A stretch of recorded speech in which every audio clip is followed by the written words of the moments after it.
الرجیم بسم اللہ الرحمن الرحیم الحمدللہ آج 5 پارے مکمل ہو چکے ہیں۔ جو سورت آج تلاوت کی گئی ہے بڑی اہمیتوں والی وہ سورت ہے۔ سورت کا نام ہے سورۃ النساء۔ سورہ بقرہ کے بعد دوسرے نمبر کی سورت ہے جو بڑی ہے، تقریباً 1.5 پارے پر مشتمل یہ سورت ہے۔ اس سورت کا نام سورہ نساء ہے۔ نساء کہتے ہیں عورتوں کو۔ امراتن یہ سنگولر ہے، نساء اس کی پلورل ہے۔ تو پوری ایک سورت عورتوں کے نام سے ہے اور اس میں مسائل بھی بیان کیے گئے ہیں۔ اور آج کل جو اعتراض ہوتا ہے، اعتراضات ہوتے ہیں کہ اسلام نے عورتوں کو کیا دیا ہے، اسلام نے عورتوں کو حقوق نہیں دیے ہیں، تو ان لوگوں کو ایک مرتبہ قرآن کھولنا چاہیے اور دیکھنا چاہیے کہ پورا ایک چیپٹر عورتوں کے نام سے اور حقوق صحیح معنوں میں دنیا میں اگر کسی مذہب نے دیے ہیں تو وہ اسلام نے دیے ہیں۔ آگے تفصیل آئے گی، آپ حضرات کو معلوم ہوگا کہ کیا حقوق اسلام نے عورتوں کو دیے ہیں۔ سورت کی ابتدائی آیات میں اللہ رب العالمین نے لوگوں کو اپنی عبادت کرنے کی دعوت دی کہ اے لوگوں، تم سب کو ایک جان سے پیدا کیا گیا ہے، ایک رب نے تم کو پیدا کیا ہے، تو تم اسی رب کی عبادت کرو۔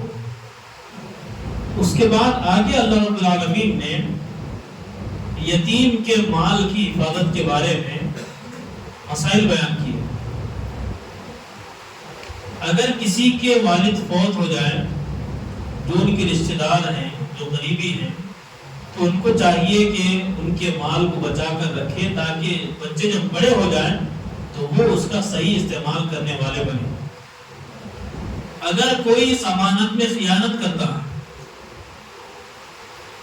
یتیموں کے مال کے ساتھ ناانصافی کرتا ہے، ناحق کھا جاتا ہے، تو اللہ نے ایک مثال کے ذریعے سمجھایا کہ وہ مال نہیں کھا رہے بلکہ اپنے پیٹ میں آگ بھر رہے۔ ان الذين ياكلون اموال اليتامى ظلما، جو ناحق یتیموں کا مال کھاتے ہیں، استعمال کرتے ہیں، انما ياكلون في بطونهم نارا، سچی بات تو یہ ہے کہ وہ پیسے نہیں کھا رہے بلکہ آگ اپنے پیٹ میں بھر رہے ہیں۔ وسيصلون سعيرا، اور جہنم میں ان کو پھینک دیا جائے گا۔ یتیموں کے مال کی حفاظت کے تعلق سے یہ بات ہوئی۔ اس کے بعد سورۃ النساء کی آیت نمبر 11 اور 12، ایک صفحے میں 2 آیتیں سے، آدھے صفحے کی ایک آیت اور آدھے صفحے کی دوسری آیت۔ اس پورے صفحے میں اللہ رب العالمین نے وراثت کے احکام بیان کیے، وراثت کے مسائل، میراث کے مسائل بیان کیے کہ آدمی انتقال ہو گیا تو پھر اس کی جو پراپرٹی ہے، اس کا جو مال و دولت ہے، وہ کیسے تقسیم ہوگا، پوری تفصیل اللہ نے ایک صفحے کے اندر بیان فرمایا۔ اور یہ بیان شروع کرنے سے پہلے اللہ نے یہ بتا دیا، یوصیکم اللہ فی اولادکم، یہ جو احکامات بیان ہو رہے ہیں نا، کسی انسان کے نہیں بلکہ یہ اللہ خود بیان کر رہا ہے۔ کوئی انسان بیان کر رہا نہیں بلکہ کون بیان کر رہا ہے؟ اللہ خود یہ احکامات بیان کر رہا ہے۔ للذکر مثل حظ الانثیین، لڑکی کو جو ملے گا اس کا ڈبل لڑکے کو ملے گا۔ پہلے اللہ نے یہ بات بیان فرمائی، مطلب لڑکی کو جو آدھا، لڑکی کو جو ملے گا اس کا ڈبل لڑکے کو ملے گا۔ یہ کیا ہے؟ اللہ رب العالمین کی جانب سے مقرر کردہ حصہ ہے۔ اسلام پہلا مذہب ہے جس نے خواتین کو، عورتوں کو میراث میں حق دیا۔ اسلام پہلا مذہب ہے۔ اب اس پر یہ اعتراض بعض لوگوں کی طرف سے ہوتا ہے، بھائی اسلام آدھا حق کیوں دے رہا ہے، مرد کو ڈبل عورت کو سنگل، ایسا کیوں؟ پہلی بات تو یہ ہے کہ اللہ نے عورت پر کسی طرح کی ذمہ داری نہیں ڈالی ہے.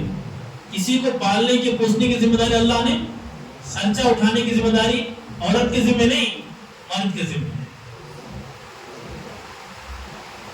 جب مرد کے ذمہ خرچہ اٹھانا ہے تو پھر ظاہر بات ہے اس کا حصہ بھی بڑا ہونا چاہیے. اور دوسری بات یہ ہے کہ عورت کو جو وراثت ملے گی وہ دو طرف سے ملے گی. ایک تو شوہر کے مرنے کے بعد شوہر کی طرف سے، دوسرا باپ کے مرنے کے بعد باپ کی طرف سے. تو وہ بھی کوٹا اس کا پورا ہو گیا. تو اس میں کسی طرح کی شک کی گنجائش نہیں.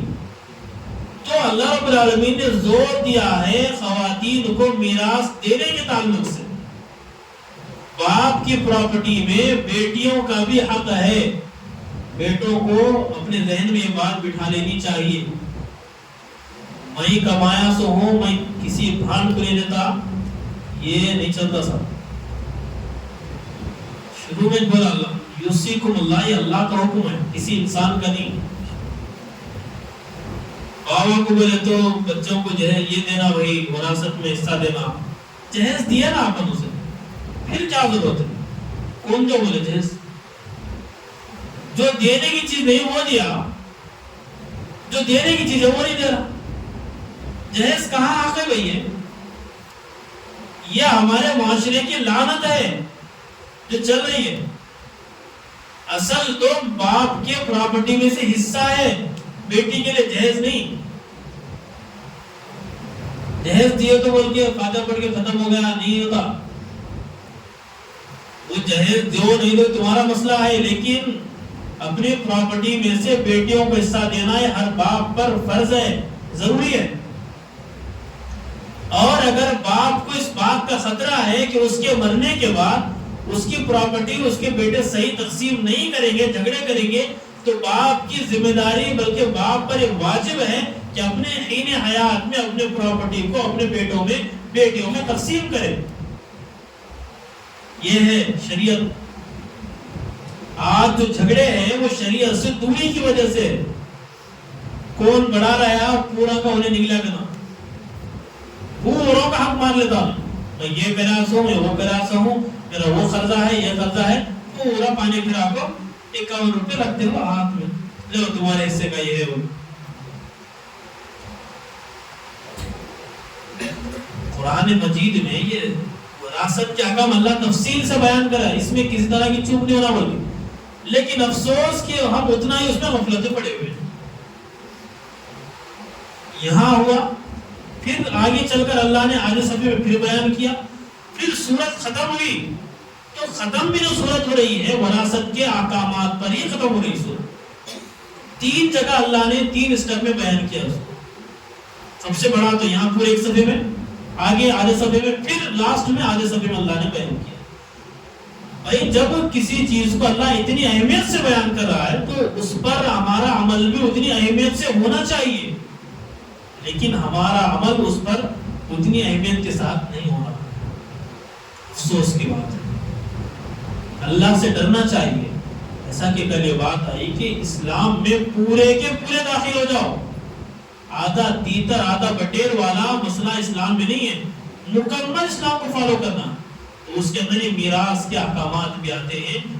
بہنوں کو پورا پورا حق دینا ہے جتنا ان کا بنتا ہے. یہ ذمہ داری ہے ہر بھائی پر کہ وہ اپنی بہنوں کا خیال کرے باپ کی پراپرٹی میں سے، ورنہ اللہ کے یہاں سخت پکڑ ہوگی اس کی. پھر اللہ نے آگے آخری آیت میں آخری لائن میں کہا وصیۃ من اللہ. پھر کان کھول کر سنو، یہ اللہ کی طرف سے طے کردہ ہے. یہ وصیت اللہ کی طرف سے ہے. یہ مت سمجھو کوئی اسی طرح کی بات لکھی گئی، نہیں، یہ اللہ کی طرف سے. واللہ علیم حلیم. اللہ خوب جانتا ہے کون کیسے کھیل کھیل رہا ہے، اللہ اس کو خوب جاننے والا ہے. تو اللہ کی نگاہ سے کوئی چیز تو پوشیدہ نہیں ہے، اللہ سب جانتا ہے. عقل مندی اس میں ہے کہ مکمل شریعت کو فالو کیا جائے، ورنہ اللہ کے یہاں ایسی سخت پکڑ ہوگی کہ اس سے بچ نہیں سکتے۔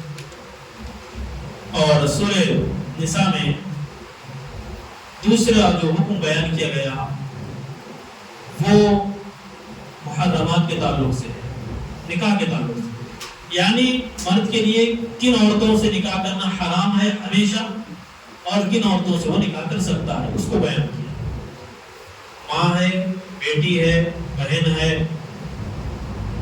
اس طرح رضائی بہن جو رضاعت کا سلسلہ ہے، اسی طرح شادی کے بعد جو سسرالی رشتہ رہتا ساس سے نکاح حرام ہوتا۔ اسی طرح ایک بہن اگر نکاح میں ہے تو اس کی زندگی میں دوسری اس کی بہن سے نکاح نہیں کر سکتا، یہ بھی ایک مسئلہ ہے۔ اگر ایک بہن نکاح میں ہے تو اس کی خاص بہن کو دوسرے نکاح کے طور پر اپنے نکاح میں نہیں رکھ سکتا، دو بہنوں کو ایک ساتھ نکاح میں نہیں رکھ سکتے، یہ ایک اصول ہے۔ وہ نکاح ہی نہیں ہوتا، دونوں کا نکاح ختم ہو جاتا اس میں۔